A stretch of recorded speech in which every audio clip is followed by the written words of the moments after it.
Den 16.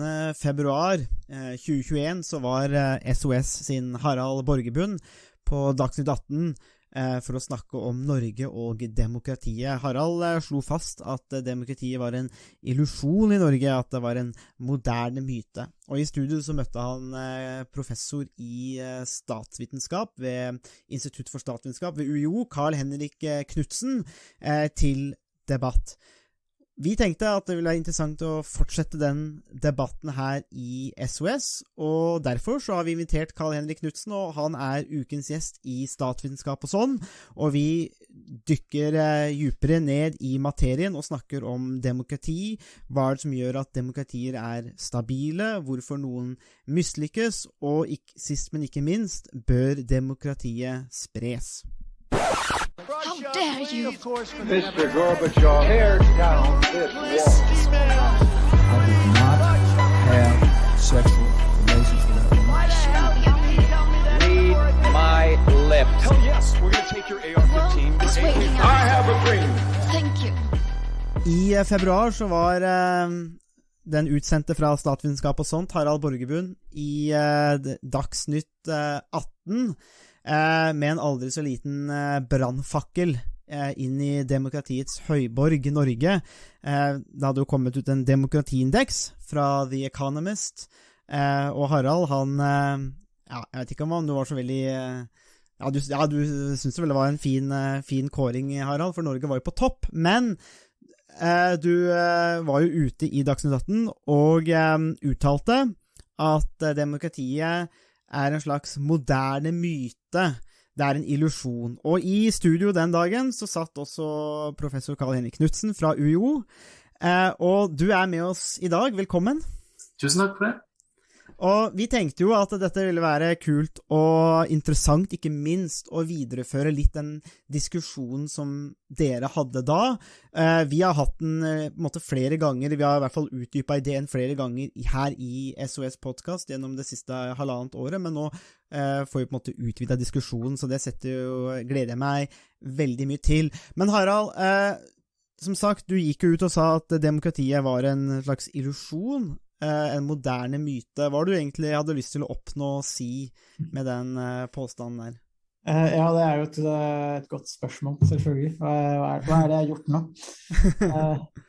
Nei, altså, jeg tenker det i hvert fall to ting som viktige. Altså, på den ene siden så det jo ikke noe tvil om at demokratiet en realitet i den forstand at man har jo valg, partier og på en måte en infrastruktur og politiske institusjoner og så videre, som i høyeste grad ekte og virkelig.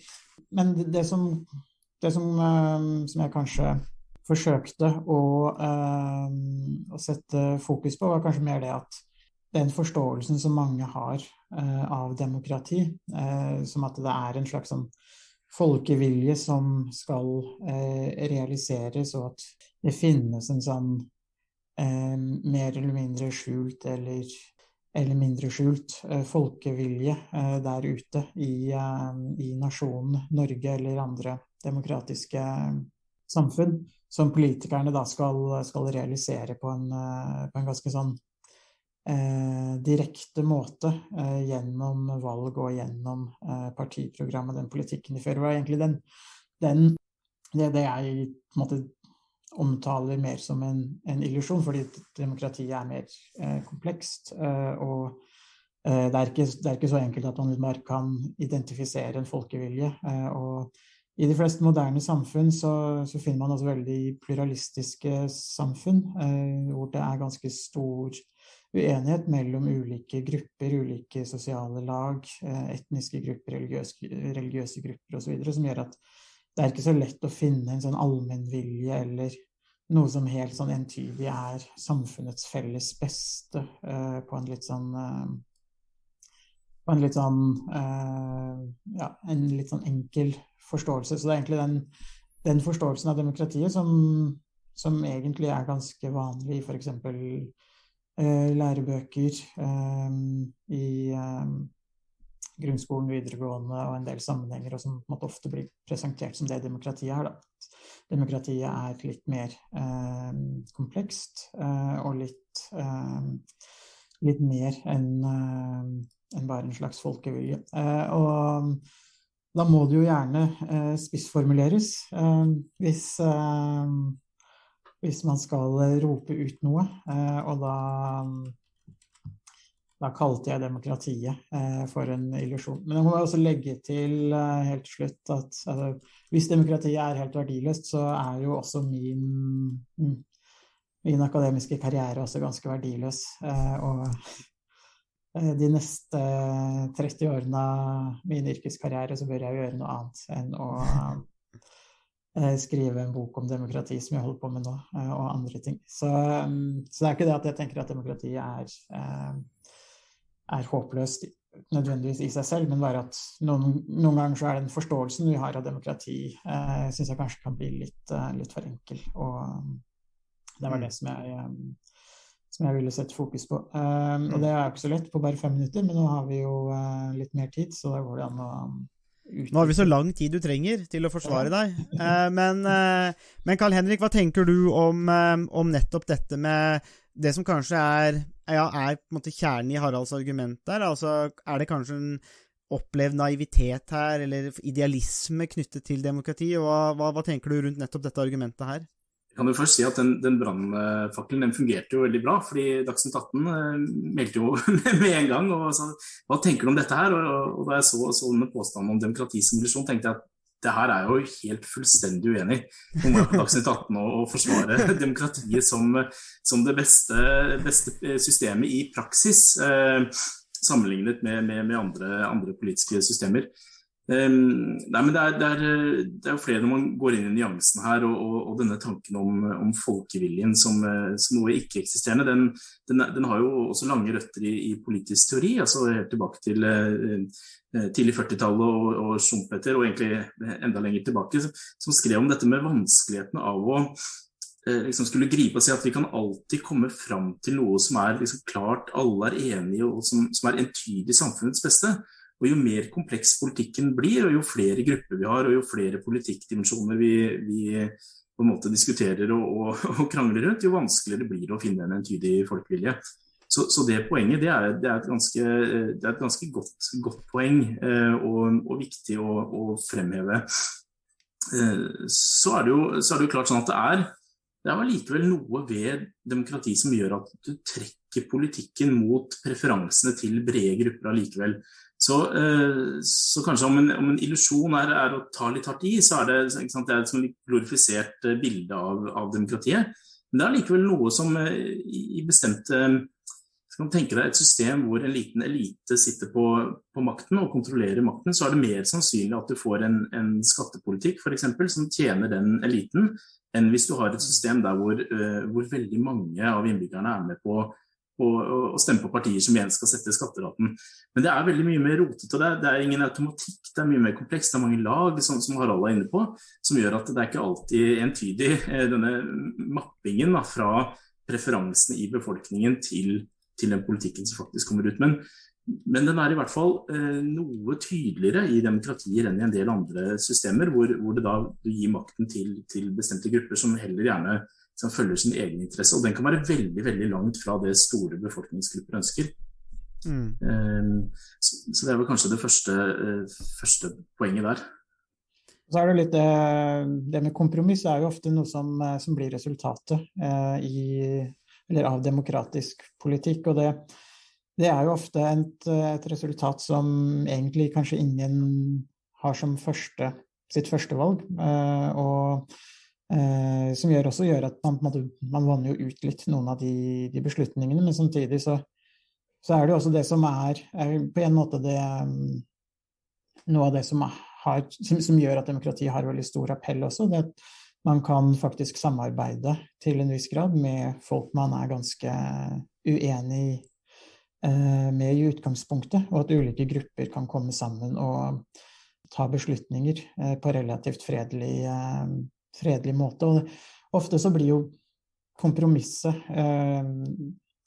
sett på som noe som litt skittent, og noe som egentlig ikke, som et mer sånn et trist biprodukt av politisk og demokratiske forhandlinger. Men samtidig så det også noe av kjernen i demokratiet også, og det at man kan ha en slags gjensidig interesse mellom ulike grupper, at man klarer å finne noe felles grunn, jo nettopp noe av det som gjør demokratiet både spennende å studere, men også til en styreform som ganske pragmatisk, og som på en del områder, og som også fungerer ganske godt der det fungerer godt også, for å si det sånn. Men ja, kjør på. Et poeng knyttet til det med kompromisser, spesielt det at vi har så mange politikkområder, ikke sant? Så du har alt fra landbrukspolitikk til åpningstider for salg av øl i butikkene til skattepolitikk. Det åpner jo også opp for ikke bare kompromisser på enkeltsaker, og at man nærmer seg en slags løsning som flere grupper ingen synes helt perfekt, men som alle kan leve med. Men det at det så mange saker også gjør veldig ofte at du får løsninger hvor du gir og tar litt på ulike områder, spesielt hvis du har en koalisjonsregjering, så dette veldig, veldig tydelig at kanskje Senterpartiet bryr seg mye mer om landbrukspolitikken, KrF om disse åpningstidene for ølsalg og så videre, og så får man politikk som ligger ganske nært interessene til enkeltgrupper på et felt, men det da gjerne de interessene som disse gruppene bryr seg veldig, veldig mye om. Og så gir de da opp noe kanskje på økonomisk politikk i stedet, så du kan få politikk som ligger ganske langt fra det du ville fått som utfall hvis du hadde hatt en ren folkeavstemning. Men allikevel så det noe med det å vekte sånn at de gruppene som har sterkest preferanser på et område, nå jeg hverken enig med alkoholpolitikken til KrF eller landbrukspolitikken til Senterpartiet, så bare så det sagt, men sånn generelt det å vekte det å liksom, la disse forhandlingene, la de ulike partiene, de ulike interesseorganisasjonene da få lov til å styre der hvor de selv synes det viktigst. Det jo også kanskje et samfunn eller det en løsning som har sine klare fordeler, for det veldig, veldig kjedelig å tape hele tiden på de sakene du bryr deg mest om, og vinne på de sakene du bryr deg lite om.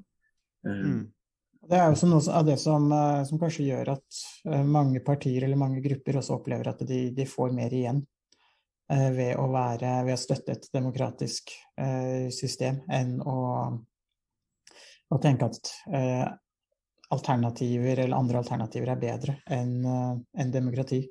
Ved at man faktisk oppnår noe, selv om man ikke oppnår så mye som man ønsker, og kanskje oftest blir litt skuffet, så får man i hvert fall noe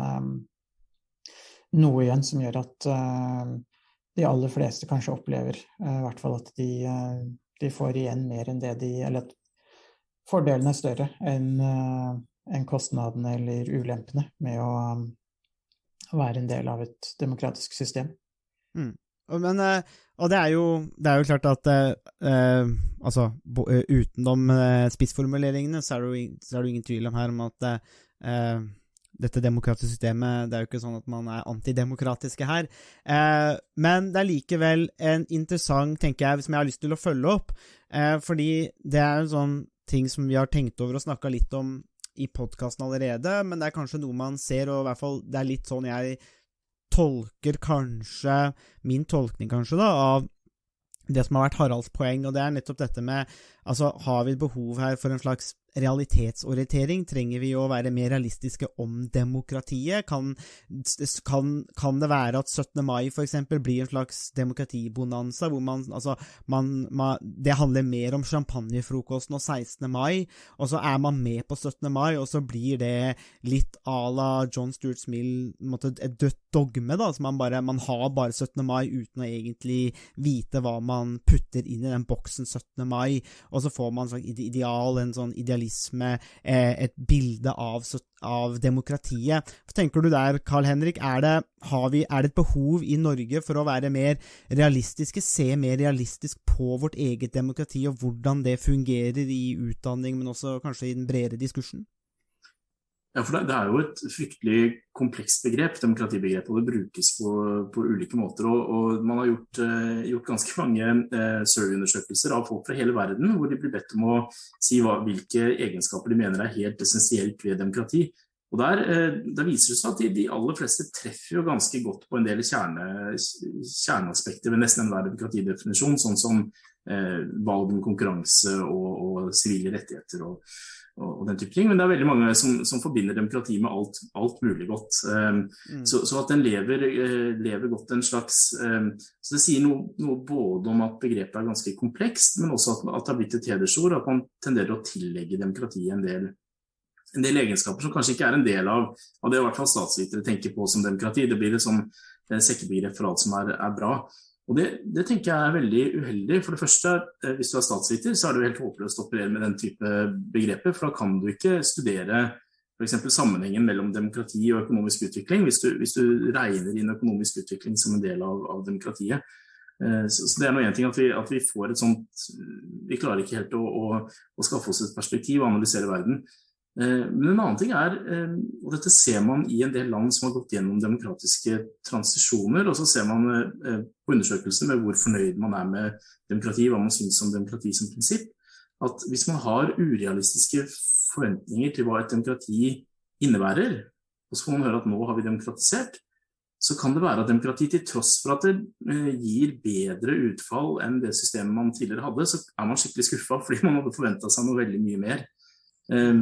Så det jo et aspekt, altså hvis man har veldig høye forventninger til hva et demokrati skal bringe med seg andre så urealistiske forventninger, så kan det slå tilbake på systemet sin legitimitet.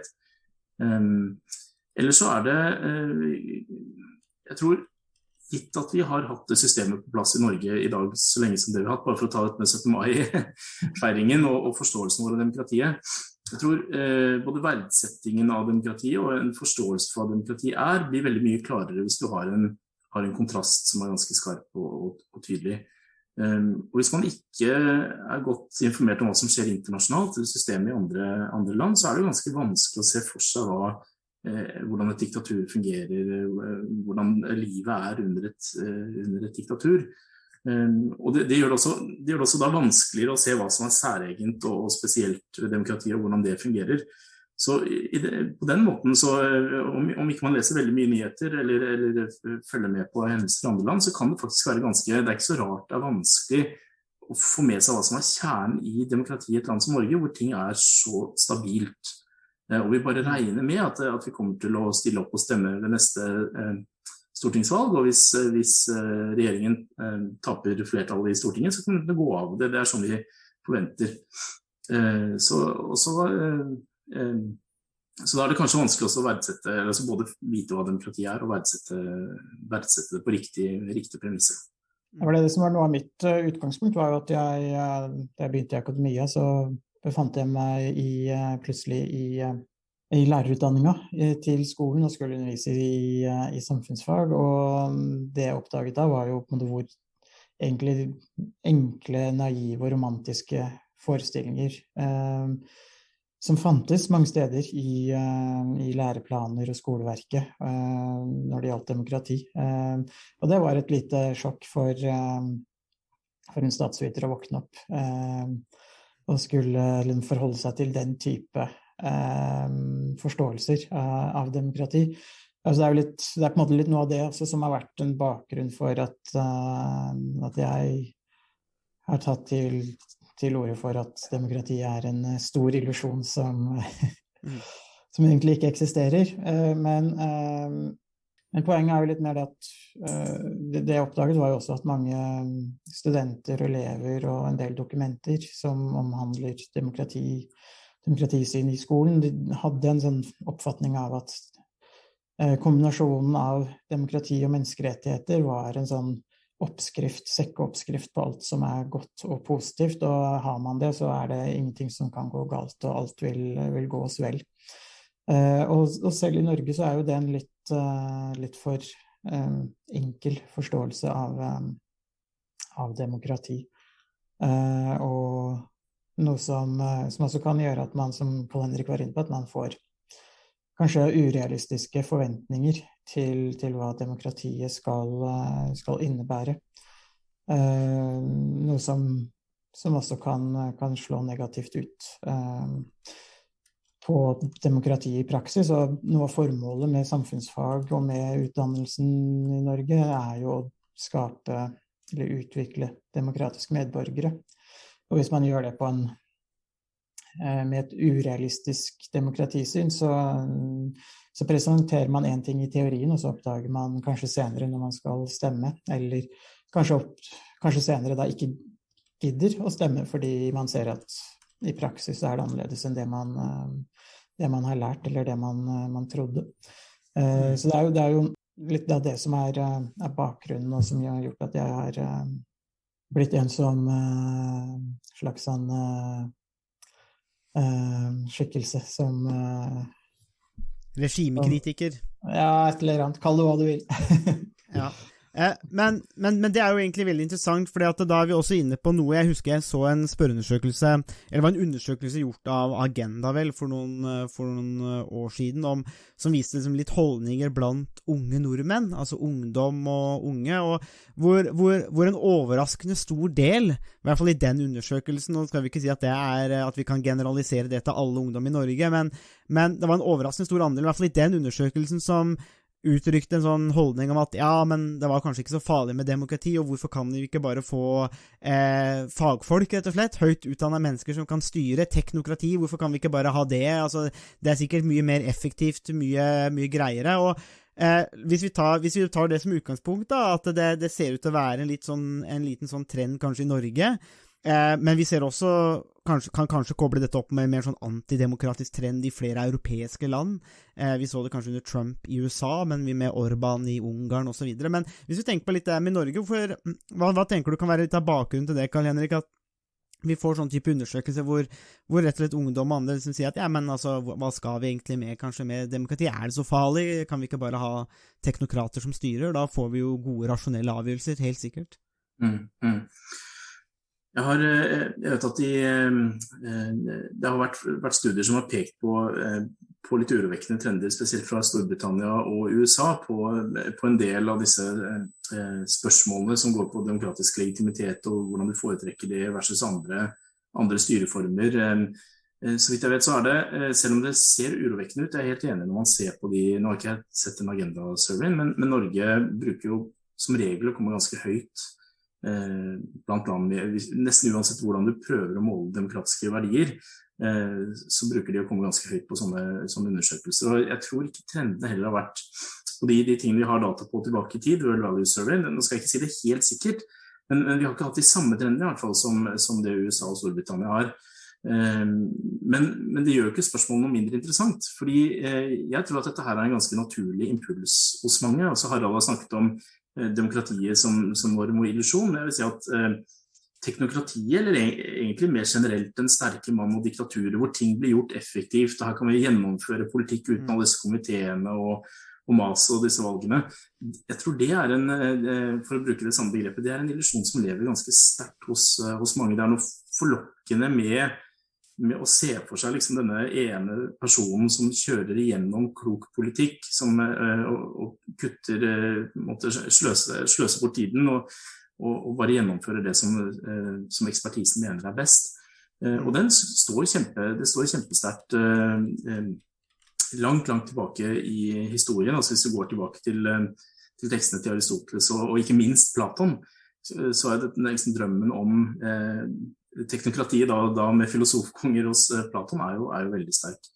Og jeg tror det veldig mange interessante spørsmål å trekke opp der, men litt da for å ta Haralds poeng og bruke det på diktaturer, for jeg tror det enda større grad viktig å ha en forståelse av hvordan diktaturer fungerer, fordi når du konsentrerer makt i hendene til de få, så disse teknokratene sier at jeg skulle satt meg ned og skrevet valgsystemet for Norge i et tenkt diktatur, så ville det vært veldig vanskelig for meg å gjøre det uten å tenke på hva som tjener meg og mine interesser.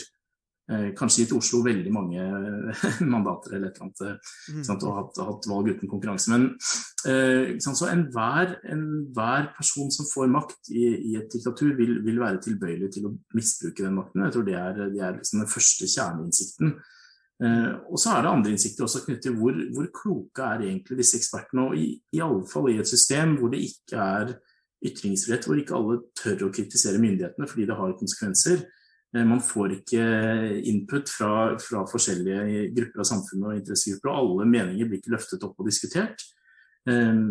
Så tar man dårligere beslutninger. Det er veldig mange interessante studier på hvor gode grupper med fri diskusjon til å treffe komplekse beslutninger, sammenlignet selv med liksom det smarteste individet i den gruppa. Det er stort sett bedre å lufte disse problemene sammen og prøve å komme frem til gode løsninger. Det er også noe som et diktatur mangler. Men selve ideen, for den er så klar og tydelig, ikke sant? Hvis du har en smart og karismatisk person som du liker, hvorfor ikke bare gi denne personen makt, og så vil ting ordne seg ganske effektivt. Og det kan du gjøre i noen år hvis du er heldig. Ofte så forandrer jo det seg med en gang denne personen har truet til makten, så får de insentiver til å gjøre noe for en helt annen politikk. Eller hva skjer når denne personen da skal byttes ut, dør og skal byttes ut? Så hvis du studerer gamle absolutte monarkier for eksempel, så det jo ofte det historikerne forteller om svingninger mellom en klok og relativt effektiv konge, og så kom idiotsønnen og ødela alt og førte dem ut i kriger og fattigdom. Og den innsikten der viktig. Diktaturer varierer voldsomt i prestasjoner, nesten uansett hva slags utfall du ser på, så det veldig stor varians mellom diktaturer, for eksempel økonomisk vekst eller utdanningskvalitet eller hva det måtte være, over tid, så det svinger mye, og mellom systemer. Så diktaturer der demokratiet et mye tryggere valg, for der har du i hvert fall mekanismer for å korrigere de lederne som kjører ut på helt feil gale veier. Altså, Vær så god, Sondre. Ja, jeg tenkte bare å følge opp det. Før jeg sender over til deg igjen, Harald, så tenkte jeg bare for å understreke det poenget, eller en refleksjon fra det Carl Henrik snakket om. Nettopp dette med, for 3 år siden så var jeg i Beograd, og så var vi innom mausoleet til palasset til Tito. Og det en slags kultdyrkelse nærmest. Og når du var inne der, det som slo meg i hvert fall, var det fordi at da møtte du jo mennesker som snakket om alt var jo mye bedre under Tito. Og det klart, sammenlignet med hvordan utviklingen ble, så det jo vanskelig å argumentere mot det på en måte. Men det andre som slo meg var nettopp det at når du så alt dette rundt Tito, så fremstod det også så sterkt hvordan alle institusjoner, alt var jo bare tuftet på han, og hans makt, og ikke forankret i kulturen, i det politiske systemet, altså alt var forankret der, var i hvert fall mitt inntrykk da, og for meg så ble det en veldig sånn klart eksempel på hva som skjer når alt bare samles hos en, og så kan vi si at Tito var dyktig, men det hjelper på en måte ikke, fordi at det var jo ikke noe forankret i befolkningen, og da bare falt dette sammen. Ja, Carl Henrik? Ja, det et kjempepoeng og veldig interessant eksempel. Og det som da klassisk for den type diktaturer som vi ofte kaller for personalistiske, hvor veldig mye makt konsentreres rundt personen heller enn institusjoner, det at når den da personen først fjernes, enten dør eller ved makt, så faller ting ofte sammen. Så det at du får en borgerkrig i Jugoslavia, det ikke sikkert i det tidligere Jugoslavia, det ikke sikkert at det uavhengig av måten Tito styrte på samme måte som Gaddafi styrer i Libya også måtte legge til rette for hva var på plass for å ta over etter Gaddafi da han ble fjernet. Så man kan peke på internasjonal intervensjon, selvfølgelig, ikke sant, og mangel på plan i etterkant, men det at det ikke noen institusjoner der, og det at makt samlet i hendene på en person, heller enn å ha liksom klare regler og partier og parlamenter og sånn, det gjør jo at mulighetene for borgerkrig, konflikt og kaos senere, det liksom langsiktsarven fra den type diktaturer.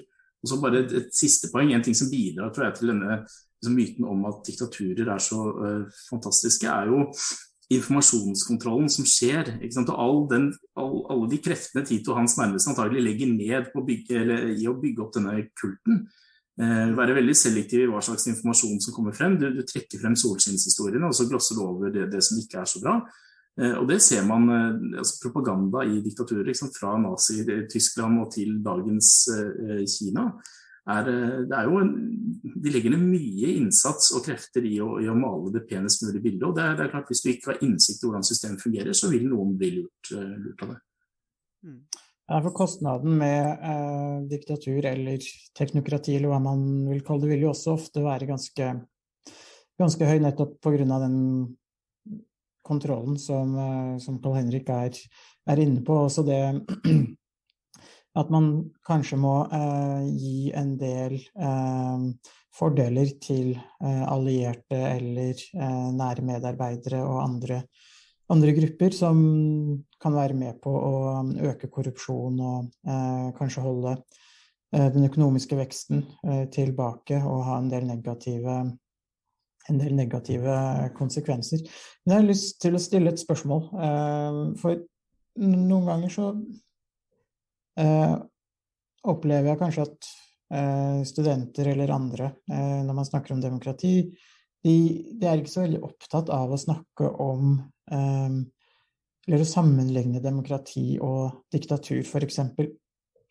Noen ganger så kan innvendingen være at det å sammenligne demokrati og diktatur, det blir på en måte en litt for lett sammenligning, fordi diktaturet har så mange åpenbare svakheter, både i forhold til ytringsfrihet og ulike sivile politiske rettigheter, men også i forhold til det med korrupsjon og en del andre spørsmål. Så hva det som egentlig, altså hva det man skal sammenligne demokratiet med? Det med andre diktatur, eller det med skal man sammenligne dagens politiske system i Norge med et idealistisk syn på hva demokrati eller skal man sammenligne det med Russland, eller på en måte et veldig dysfunksjonelt demokrati, eller mer autoritært styre? Skal jeg tørre å prøve meg på et svar? Ja, nei, for det et kjempevanskelig og kjempeviktig spørsmål, akkurat det hva som sammenligningsgrunnlaget. Og det så min tolkning av en del både offentlige debatter og egentlig en del akademiske debatter også, at det verste man kan gjøre, tror jeg, å ha det sammenligningsgrunnlaget implisitt. Ikke si hva det man sammenligner det med, og så ha en eller annen påstand om at demokratiet har ført til dette eller dette.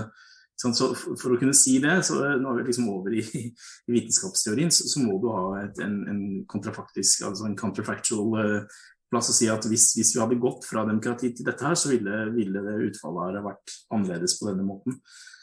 Så her det mange forskjellige måter å tenke på. Noen tenker jo på demokrati som en sånn kategorisk variabel. Enten har du det hvis du oppfyller visse minimumskrav, eller så har du det ikke.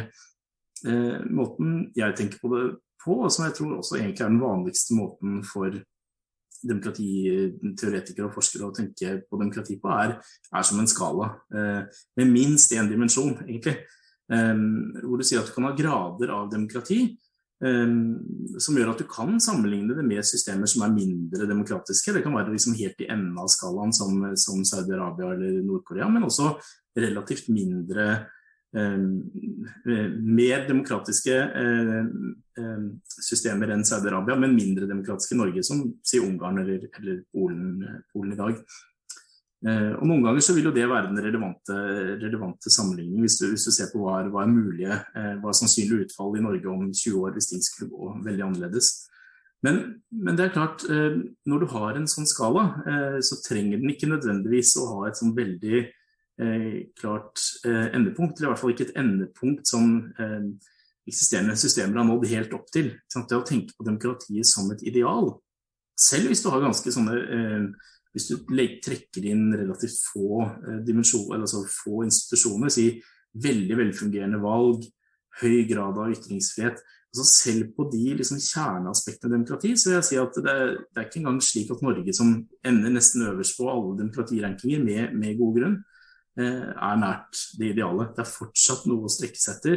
Det fortsatt forbedringspotensialet for det norske demokratiet. Det for eksempel mye selvsensur antagelig i en del politiske debatter, som gjør at ikke vi får et like åpent, at ytringsfriheten i praksis ikke helt optimal, selv om den veldig god.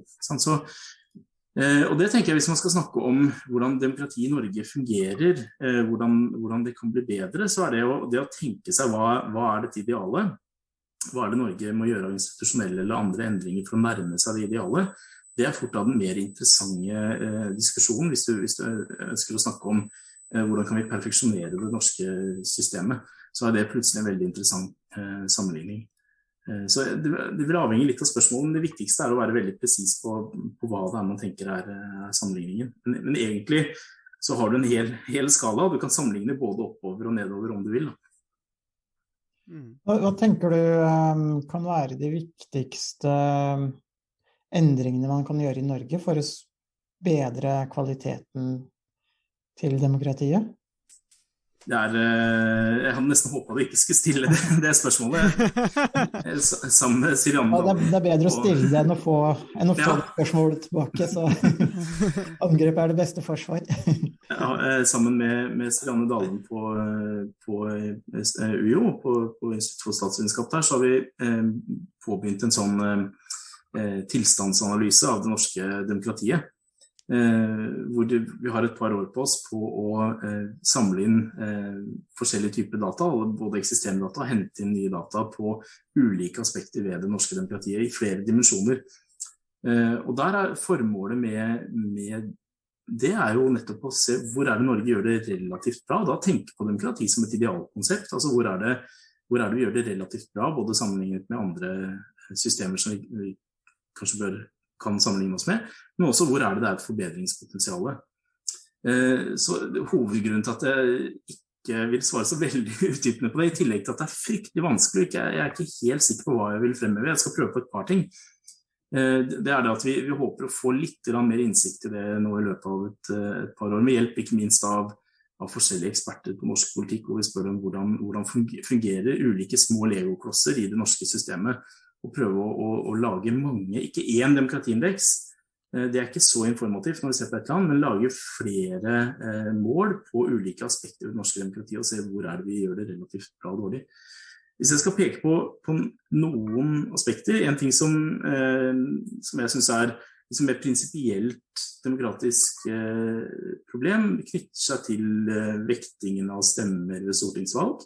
Altså det det en politisk het potet, fordi den har konsekvenser for hvordan du fordeler makt på ulike deler av landet. Og ikke veldig populært alltid å gi Oslo mer makt, spesielt sammenlignet med mer arealrike områder som for eksempel Finnmark eller Hedmark, hvor jeg opprinnelig kom fra. Men jeg husker jeg skrev en kronikk til Dagsavisen da jeg flyttet adressen min fra Kongsvinger til Oslo, så ble stemmen min redusert ganske betydelig i politisk verdi. Og det tenker jeg et prinsipielt demokratisk problem, at ikke alle stemmer teller likt ved de viktigste valgene vi har. Og så finnes det jo alternative argumenter som at noen nærmere makten, som kanskje var veldig viktig historisk når vi ikke hadde Zoom og måtte ut og reise for å kontakte stortingsrepresentanter. Men jeg tenker det et sånt problem som jeg synes har vært å diskutere mer. Det et mer normativt spørsmål. Empirisk så kan jo det ha utslag, det har vært noen studier blant annet på allokeringer av infrastrukturprosjekter i Norge, og der av to forskere på BI, og der ser det ut til at dette her har noe å si for, altså hvilken kjøttvekt du har i Stortinget har noe å si for allokering av hvor mye penger du får til å bygge vei, for eksempel. Så det kan ha utslag på reell politikk også, selv om Bernt Årdal, som har vært en som har vært mye involvert i forskjellige valgkommisjoner, som sier at for partisammensetningen så har det historisk ikke hatt så veldig mye å si, men det kan jo selvfølgelig endre seg hvis de politiske preferansene, hvis alle i Oslo begynner å stemme MDG, og alle i Finnmark stemmer Arbeiderpartiet, så det klart at da har det noe å si. Så det et moment. Ellers så det vel en del av de mer tingene som tror jeg lett å få øye på, og som knytter seg til mer internasjonale trender, som jeg i hvert fall synes viktig å diskutere. Det den politiske debatten, altså de mer deliberative aspektene av demokratiet og rollen til sosiale medier i hvordan debatter formes. Det et moment om det liksom for høy temperatur og for mye fokus på person i stedet for sak. Og det aspektet ved demokrati som kanskje ikke ligger i kjernen på valgdemokratiet, men knytter seg mer til hvordan føres diskusjoner, hvordan kommer vi frem til løsninger ved debatt. Det en annen ting å se på. Og så har man diskusjoner knyttet til sånne ting som penger i politikken, og det riktig at politikere går ut og blir blir lobbyister, og at noen får mye større innflytelse på politikken enn andre. Og så har vi helt til slutt, da, nå ble det en del svar likevel, men i koronatider så har det jo, og med rette, vært en del bekymringer knyttet til denne balansen mellom storting og regjering, og hvor mye makt har egentlig regjeringen til å gjennomføre en del politikk, og til og med innskrenkninger i sivile rettigheter, med veldig gode smittevernfaglige grunner ofte, andre ganger kanskje ikke like gode, men altså hele den prinsipielle debatten rundt hvor mye skal selv valgte politikere, statsministre, helseministre og byråkratiet, ikke sant? Helsebyråkrater, hvor mye makt har de egentlig til å forme politikk, og til og med begrense bevegelsesfrihet, for eksempel. Det er spørsmål hvor det ikke er helt åpenbart som Norge har fungert de siste årene. Det kan godt hende at det har helt sikkert bidratt til å redusere smitten i Norge, men at man kan diskutere om det går utover måten demokratiet har fungert på også. Ja, det er jo veldig interessant, og det er jo veldig, veldig gode poenger som du hadde her, og som er veldig dagsaktuelle, og som jeg også tenker viser nettopp dette, altså det dynamiske forholdet, eller hvor dynamisk demokratier altså det er ikke noe sånn endepunkt, altså har man nådd demokratiet så er alt bra, men altså det er hele tiden ting som skjer, prosesser som man må passe på. Vi nærmer oss slutten her, og jeg har vel egentlig bare 2 spørsmål igjen, men jeg tenkte et av de kanskje, og vi har jo måttet nærme oss denne diskusjonen, og dette er jo kanskje noe som mange kanskje lurer på, særlig ettersom det vi har sett med de 4 årene med Trump, som virkelig har brakt dette inn i fokus, kanskje til dels litt av det bråk som har vært i Storbritannia, vi kan også trekke inn her Ungarn, Viktor Orbán, og litt av disse ulike prosessene, så er spørsmålet, og så har vi Norge da, som virker relativt stabilt, hva er det som gjør da at noen demokratier er mer stabile enn andre demokratier, ettersom vi ser all denne variasjonen? Jeg har jobbet mye med sånne spørsmål knyttet til årsaker til demokratisk stabilitet, så jeg synes dette er kjempefascinerende. Og det er fortsatt sånn at hvis vi ser på den store litteraturen som er på demokratisering, hva er det som gjør at noen land går over fra å bli diktatur til demokratier, så er det fortsatt langt flere studier som totalt sett har blitt publisert på det, og vi har også sett på statistiske modeller, så er det liksom, der du finner flere faktorer som er gode på å predikere demokratisering, enn du finner faktorer som er gode på å predikere hvorfor noen demokratier enten går tilbake, eller til og med bryter sammen. Der har vi rett og slett, om det er fordi det er veldig mye vanskeligere i seg selv å predikere, eller om vi statsviterne som forsker på det bare ikke har gjort en god nok jobb ennå, det er litt uklart. Men det er noen funn fra den litteraturen, så hvis du tenker alle land i verden, lange tidsserier tilbake, enten til 1945 eller helt til 1789, hvilke faktorer som er det som systematisk går sammen med en høyere sannsynlighet for at et demokrati overlever også neste år, sammenlignet med at det blir et diktatur neste år. Og noen av de faktorene som er veldig sånn, uansett hva slags statistisk modell du kjører, eller hva slags mål på demokrati du bruker, det som kommer opp som veldig, veldig klart og tydelig, det er at du har en lang demokratisk historie i bagasjen fra før. At du rett og slett har vært demokrati lenge. Og det kan høres litt sånn nesten tautologisk ut, men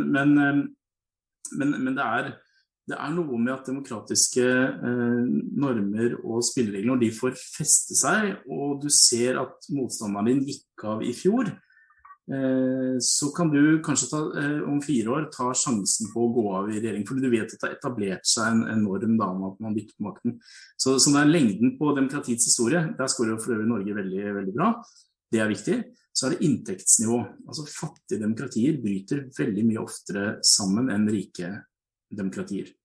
Og det er faktisk en mye, mye klarere sammenheng mellom inntektsnivå, altså utviklingsnivå og demokratisk sammenbrudd, enn det er mellom utviklingsnivå og demokratisering.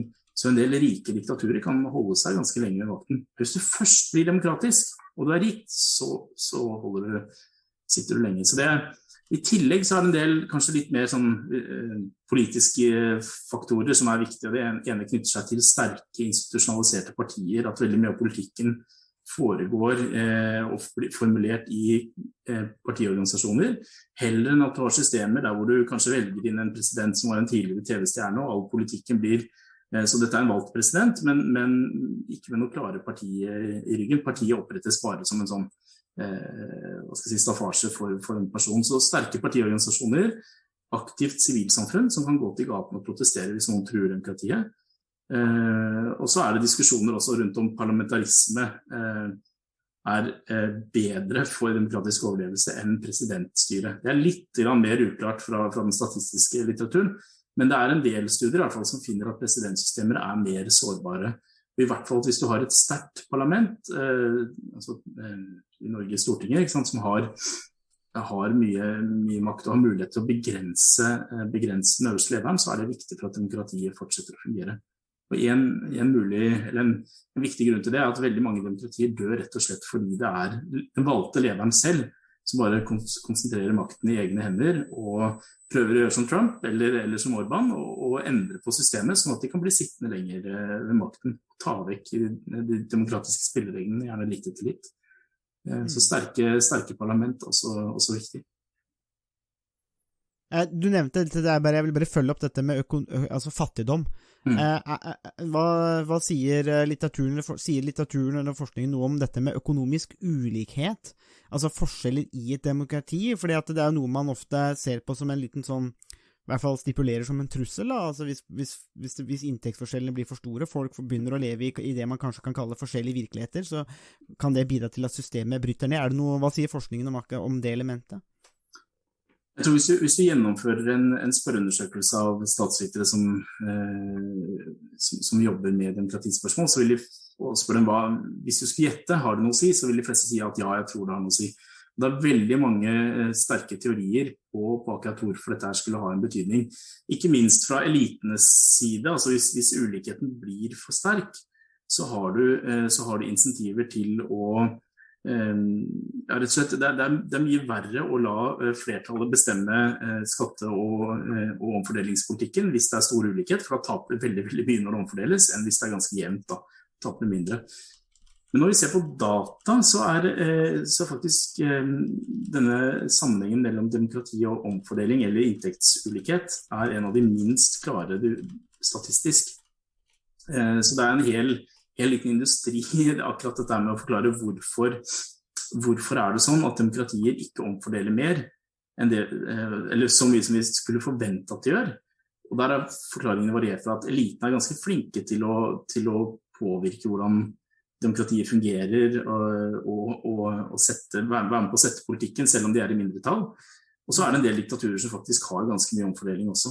Så selv om jeg vil tro at altså hvis jeg ble tvunget til å gjette, og det fantes etter et svar, så vil jeg si at jo, jeg tror det har en sammenheng, men det kan umulig være så sterk som en del gode argumenter tilsier, for ellers ville vi sett en veldig mye mer klar tendens I data.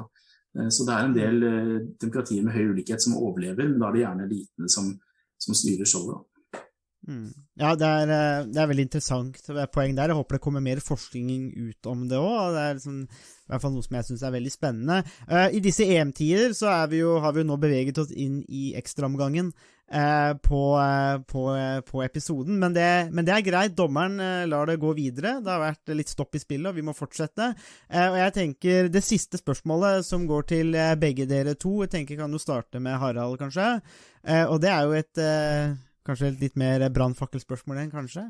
Bør vi se, men bør demokratiet spres som styreform, og eventuelt hvordan? Det jo et veldig aktuelt spørsmål. Mange, eller kanskje ikke nødvendigvis mange, men I hvert fall USA har jo forsøkt å spre demokratiet med ganske kanskje vekslende hell. Jeg tenker vel egentlig at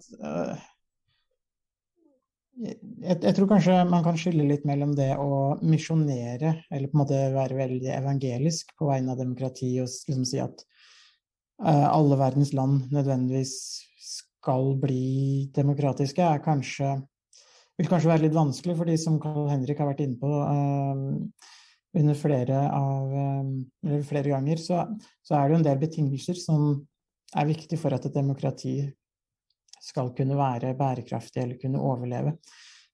Og det å forsøke å plante demokrati I samfunn hvor kanskje som et svagt sivilsamfunn, ulike hierarkier som kan gjøre det mer krevende sammen med den økonomiske utviklingen og så videre, så vil det kanskje være vil det kanskje også noen ganger kunne ha negative konsekvenser ved at man får økt politisk ustabilitet også. Men når det sagt, så tenker jeg jo at demokrati jo verdifullt, ikke nødvendigvis i seg selv, men i hvert fall at det har en del fordeler, og et godt politisk instrument der det fungerer godt, og man ser jo at mange av de nasjonene, statene som gjør det bra på levekårsindekser, også demokratier. Så demokratiet jo verdifullt, og hvis flere lever i demokratiske stater, så vil jo det kunne ha en del fordeler, både for verden, men også for enkeltindivider. Så ja til demokrati, men kanskje ikke nødvendigvis alltid evangelisering eller misjonering nødvendigvis. Karl-Henrik? Da svarer enda klarere ja. Jeg synes man bør spre demokrati. Man bør selvfølgelig tenke gjennom virkemidlene. Altså, en ting å spre det med bombefly og invasjon, en annen ting å søke å støtte opp om opposisjonsaktører og bygge institusjoner. Og dette jo selvfølgelig veldig vanskelig, og som Harald påpeker, så det jo sånn at demokratiet det vanskeligere å få det til å overleve noen steder enn andre, men det betyr ikke at det fånyttes å etablere demokratier i fattige land, og spesielt ettersom de får etablert seg, og hvis man får bygget institusjoner, så det veldig mange eksempler på demokratier som har lang levetid. Så jeg tenker det som på en måte det tryggeste, så jeg nok litt mer evangelist der, og vil gjerne likt å se kanskje enda litt sterkere politiktiltak, og at man fokuserte mer på det i forbindelse med bistand og handelsavtaler og den type ting. Men en ting som i hvert fall jeg tror flere kan enes om, der hvor vi først har fått et demokrati på plass. Altså det å hjelpe unge demokratier til å overleve, det bør i hvert fall være mindre kontroversielt. Så man trenger ikke være så evangeliserende som det jeg kanskje for å enes om at det viktig. Og det tror jeg også på mange måter veldig mye lettere hvis du har systemer og demokratisk valgte ledere på plass, og prøve å bygge opp under og sørge for at disse demokratiene overlever. Det tror jeg kanskje hvis jeg skulle valgt å sette pengene mine på noe og hjelpe til å spre demokrati i verden, så måtte det være ikke nødvendigvis å fokusere masse på å bryte ned diktaturer, men å styrke de demokratiene som har begynt å spire. Det var det vi hadde å by på i denne ukas episode av Statsvitenskap og sånt. Musikken komponert av Robin Horvath, og Thomas Fukulato står for miksing og redigering. Du finner oss på Facebook, bare søk på Statsvitenskap og sånt. Der kan dere komme i kontakt med oss hvis dere har spørsmål eller kommentarer. Der finner du også aktuelle artikler, videoer med mer.